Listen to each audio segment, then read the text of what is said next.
Jadi program iPos itu sebenarnya multifungsi ya. Selain bisa untuk usaha minimarket ataupun toko kelontong ya, bisa juga untuk usaha bengkel.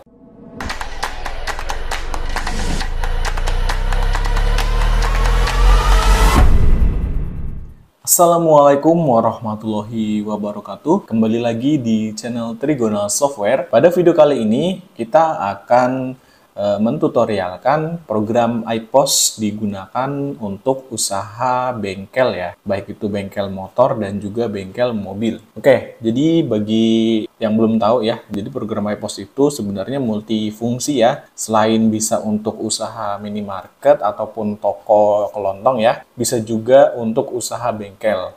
Karena di usaha bengkel ini sebenarnya hanya ada dua item ya yang dijual. Yang pertama adalah barang, kemudian yang kedua adalah jasa. Nah, dua komponen ini sudah tersedia ya di program iPos, jadi kalian bisa memanfaatkan fitur tersebut. Oke, bahkan di edisi standar pun sebenarnya sudah bisa kalian gunakan ya untuk usaha bengkel. Namun memang untuk edisi standar itu keterbatasannya dia belum bisa multi gudang ya, dan juga belum ada fitur akuntansi. Jadi untuk kalian yang mungkin baru memulai usaha bengkel, baru ada satu lokasi, itu bisa pakai yang edisi standar ya, karena di situ sudah ada barang dan juga ada jasa yang bisa dijual, tapi belum ada akuntansi. Tapi kalau misalkan kalian bengkelnya sudah besar dan mungkin sudah ada beberapa cabang ya, itu disarankan menggunakan versi yang profesional dan ultimate ya pastinya. Oke, di sini saya sudah ada beberapa contoh item ya yang biasa ada di bengkel, seperti aki, kemudian asok, depan, dan lain sebagainya ya. Ada blok juga. Ini untuk item barang ya. Nah, kalau misalkan kalian mau menambahkan item jasa, itu kalian bisa langsung ke menu item baru ya. Dari menu daftar item, kemudian ke item baru. Nah, kemudian di tipe item ini kalian pilih yang jasa ya. Oke, kemudian masukkan kode itemnya. Ini sifatnya wajib ya, kode item. Misalnya jasa, atau singkat ya, JS01. Kemudian untuk nama itemnya, misalnya jasa turun mesin. Ya. Kemudian jenisnya, ini kalau belum ada di sini, kalian bisa tambahkan lagi ya, di sebelahnya. Oke, jasa, merek tidak usah ya, karena jasa itu tidak pakai merek biasanya. Kemudian ke satuan ya, satuan dan harga jual. Di sini pilih satuan dasarnya mau pakai apa ya. Di sini saya akan gunakan pieces. Kemudian karena item jasa dia kan tidak ada pembelian ya, jadi tidak ada harga pokoknya. Oke, kita langsung ke harga jual. Misalnya harga untuk jasa turun mesin adalah 200.000 ya. Ini hanya sebagai contoh. Untuk harga nanti bisa kalian sesuaikan ya dengan harga di tempat kalian masing-masing ya. Oke, lanjut. Kalau sudah semua terisi, klik simpan. Oke, selesai. Kita cek ya, udah masuk atau belum. Nah, ini sudah ada ya. Ini contoh satu. Kalau kalian mau tambah baru lagi, bisa ya, klik item baru lagi, kemudian pilih tipe item jasa, jangan lupa. Kemudian pilih, masukkan kode itemnya, JS02. Misalnya jasa pasang ya, biasanya kan kalau misalnya kita beli spare part, itu jasa pasangnya kan terpisah ya. Jasa pasang kita masukkan, kemudian jenisnya jasa, merek tidak usah, satuan, pieces, harganya misalnya 10.000 ya. Ini hanya contoh. Oke, simpan. Oke, nah dengan seperti ini item jasanya sudah kita masukkan ya. Oke, kita lanjut ke transaksi ya. Misalnya ada pelanggan ya. Nah, untuk transaksi ini sebenarnya juga bisa kalian pilih ya. Mau menggunakan yang penjualan back office atau penjualan kasir. Nah, kalau misalnya kalian itu punyanya printer besar ya, printer faktur ataupun printer inkjet ya, printer biasa itu yang biasa buat scan print dokumen, itu kalian pilihnya yang penjualan back office ya. Jadi dari menu penjualan pilih yang daftar penjualan. Nah, tapi kalau misalkan kalian pengennya pakai struk ya, pakai struk aja biar lebih hemat ya, lebih hemat dan lebih murah. Kalian nanti inputnya di menu daftar kasir ya. Sebenarnya ini sama aja ya, hanya beda di hasil cetaknya aja ya, hasil cetak invoice ataupun notanya. Oke, di sini saya akan coba menggunakan daftar penjualan back office ya. Lalu kita klik tambah. Oke, kemudian, nah ini tampilannya seperti ini ya, seperti menu kasir biasa. Kemudian kalian masukkan dulu nama pelanggannya ya. Jadi misalnya ada pelanggan datang, masukin nama pelanggannya. Nah, ini untuk menambahkan pelanggan ya, kalian klik ini tombol kaca pembesar. Klik aja, lalu klik tambah untuk menambahkan data pelanggan baru ya, kalau pelanggan tersebut belum pernah terdaftar sebelumnya. Masih nyala. Kemudian masukkan nama pelanggannya, misalnya Ridwan. Alamat ya, misalnya Bekasi. Kemudian informasi lainnya ini bebas ya, tidak wajib diisi. Nomor telepon, misalnya dimasukin ya. Kemudian, nah untuk biasanya kan kalau pelanggan di bengkel itu kita mencatat plat nomor ya. Nah untuk plat nomor itu kalian bisa masukkan di keterangan aja ya. Misalnya platnya 1, 2, 3, 4. Nah seperti ini.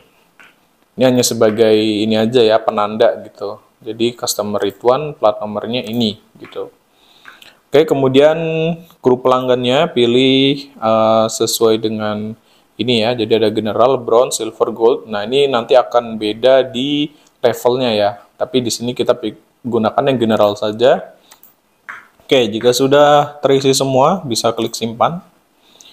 Otomatis datanya akan masuk di sini, lalu kita pilih.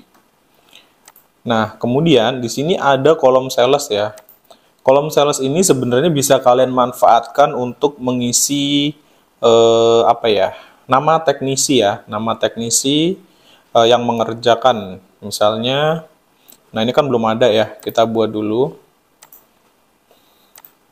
Misalnya nama teknisinya Agung. Nah ini untuk komisinya juga bisa dipilih ya, apakah mau per barang harga jual atau per item atau penjualan dan lain sebagainya. Boleh ya, tapi di sini saya tidak akan mengaktifkan ya. Ini hanya sebagai contoh aja. Oke. Oke ya, sudah masuk. Kemudian si pelanggan Ridwan ini mau apa aja nih keperluannya? Langsung ya kita cari, misalnya dia mau ganti aki ya, kita cari aki. Nah akinya tuh pakai yang mana? Misalnya pakai yang ini ya, harga 210.000. Oke, kemudian setelah aki dia mau beli juga kampas rem misalnya, kampas rem. Oh nggak ada ya kampas rem ya, adanya pedal rem. Oke, mungkin kita coba item yang lain.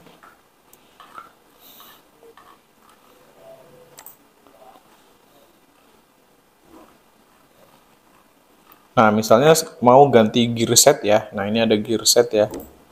Gear set motornya apa nih? Misalnya motornya Supra Fit ya. Gear set Supra Fit. Masukin. Kemudian kita masukin juga jasanya ya. Jasa pasang ya. Biasanya jasa pasang 10.000. Oke, sudah semua ya, sudah masuk semua. Nah, setelah itu di total 318.000. Nah, kemudian kita infokan ke pelanggan ini, ke Ridwan itu berapa totalnya? 318.000. Kemudian dia mau bayar, mau cash atau mau debit ya. Di sini misalnya dia bayar cash 350.000. Tapi di sini kayak di sini tombol bayarnya kita masukkan 350.000. Jadi ada kembalian 32.000 ya. Simpan. Oke, jadi sudah tersimpan ya transaksinya. Nah, kalau misalkan kalian mau cetak invoice ini untuk diberikan kepada pelanggan, bisa ya. Ada faktur jual 1, faktur jual 2, kalian pilih aja sesuai dengan keinginan kalian ya. Oke, nah jadi seperti ini untuk hasil cetak invoice-nya. Ini yang dalam bentuk invoice ya, jadi menggunakan printer yang besar. Jadi tampilannya nanti kurang lebih seperti ini. Dan kalau misalkan kalian kurang suka ya, atau mungkin ada bagian-bagian yang sebenarnya tidak perlu ditampilkan, itu kalian bisa didesain ya, atau diedit. Seperti, nah ini kan kode sales. Nah ini kan seharusnya nama teknisi ya. Ini bisa kita rubah ya. Jadi ngerubahnya di tombol desain ini. Kita rubah di tombol desain. Kemudian kita ganti ya tadi untuk kolom nama kode sales ya. Kode sales ini kita mau ganti namanya menjadi teknisi ya misalnya. Nah, seperti itu. Coba kita preview. Oke, nah ini udah benar ya, teknisi Agung, pelanggan Ridwan, alamat Bekasi. Oke. Lalu jika sudah, klik simpan ya, klik save supaya tersimpan. Kita preview lagi. Nah, seperti ini ya. Jadi ini kurang lebihnya seperti itu ya untuk transaksi pada bengkel ya, baik itu bengkel mobil ataupun bengkel motor. Oke, kemudian kita coba satu lagi ya, satu pelanggan lagi. Misalnya ada pelanggan datang lagi, kita tambah penjualan baru. Kemudian dia seperti biasa ya, kita masukkan apa aja yang diperlukan oleh pelanggan tersebut ya. Misalnya, nah ini ada, misalnya dia mau beli as sok depan Satria. Oke, kita masukkan. Nah, tapi untuk pelanggan ini dia tidak ini ya, tidak dipasang di tempat, tapi dia mau dibawa pulang ya. Jadi kayak semacam take away. Jadi dia nggak dipasang, berarti kita nggak perlu menginputkan jasa ya, kita nggak perlu input jasa. Dan untuk pelanggannya juga di sini kita bisa langsung pilih yang umum ya, kalau pelanggan itu langsung bawa pulang ya. Jadi biar tidak terlalu lama transaksinya, karena kalau misalkan kita harus input data dia kan terlalu lama ya, kita harus tanya namanya, alamat, dan lain sebagainya.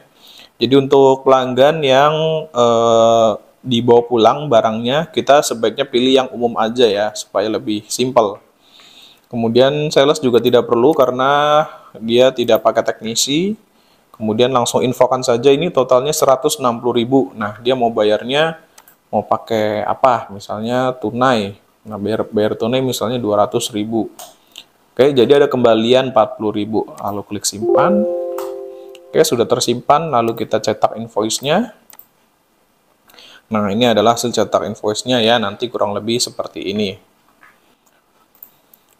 Oke, jadi seperti itu ya untuk penggunaan program iPOS pada usaha bengkel. Jadi cukup simple dan cukup mudah ya, tidak perlu repot-repot lagi tulis nota manual, dan pastinya dengan menggunakan program ini otomatis akan meningkatkan eksklusivitas dari bengkel kalian. Otomatis nanti untuk pelanggan yang sudah datang, dia akan menceritakan pengalamannya di bengkel kalian. Misalnya pelayanannya ramah, kemudian struknya atau notanya itu sudah canggih ya, udah pakai program, sudah pakai sistem, jadi nggak tulis tangan lagi, dan pastinya lebih terpercaya ya, karena kita sebagai pelanggan misalnya dikasih nota dengan tulis tangan sama nota yang pakai print-printan itu beda ya rasanya.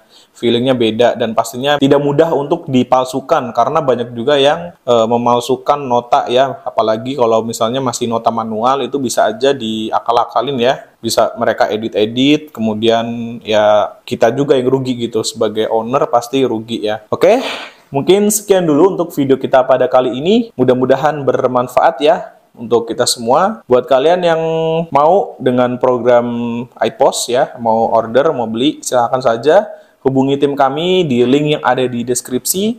Kalian boleh curhat-curhat dulu, tanya-tanya dulu, konsultasi dulu secara gratis ya. Jadi biar kalian itu nggak salah pilih ya. Oke, jangan lupa tekan tombol like-nya dan subscribe bagi yang belum, agar kalian tidak ketinggalan kalau ada notifikasi video terbaru dari channel ini. Sampai ketemu lagi di video selanjutnya. Wassalamualaikum warahmatullahi wabarakatuh.